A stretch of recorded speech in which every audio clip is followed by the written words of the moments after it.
শুভ সকাল বন্ধুরা। তো সকাল সকাল স্নান করে দেখো একটু রৌদ্র তাপাতে চলে আসছি। তো দেখো আজকে আমি ভাবছি ব্রেকফাস্টে একটু করে ঘুগনি করে নিব। ঘুগনির সাথে আমি ছোলাটা মিলিয়ে নিয়েছি, মানে মটরের সাথে। তো সবাই তো সব রকমভাবে বানায়, তো আমি আজকে এরকমভাবে বানিয়েছি।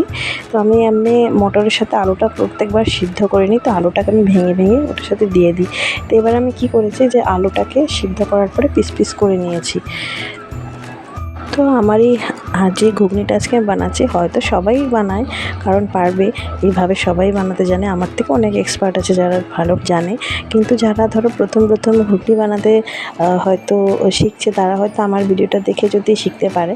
তো যাই হোক, দেখো বন্ধুরা, তেল গরম হওয়ার সাথে সাথে আমি একটু ওইখানে রাঁধুনি সস দিয়ে দিয়েছি। এটা ফোড়ন হওয়ার পরে তারপরে একটু পেঁয়াজ আর তেজপাতা দিয়ে ভালো করে ভেজে নিয়েছি। তো ওইদিকে না আমার ছেলে খুব জ্বালাচ্ছিল, তো আমি ওইদিকেই গেলাম। এত দুষ্টামি করে কি বলবো তোমাদের। তো এসে দেখি না পেঁয়াজটা একটু বেশি মানে রেড কালার হয়ে গেছে।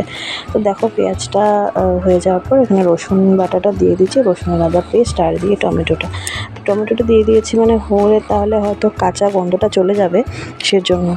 আর এখানে আমি যে মশলাটা গুলিয়ে রেখেছিলাম, ধনে গুঁড়ো, জিরে গুঁড়ো, হলুদ আর একটু করে লঙ্কার গুঁড়ো আর অল্প নুন দিয়ে দিয়েছিলাম ওটার সাথে, স্বাদ অনুসারে, যাতে মশলাটা সিদ্ধ হয়ে যায়।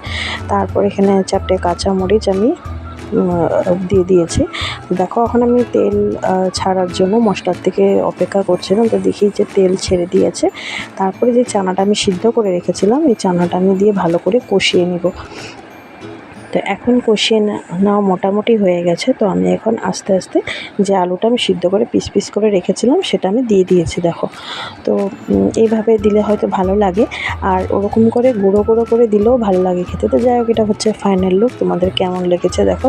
তো সোনা দেখো এখানে কি করছে, সারাদিন ঘুম থেকে ওঠা পর্যন্ত শুধু ঢাক ঢোল পিটিয়ে পিটিয়ে আমার কানের অবস্থা খারাপ করে দেয়।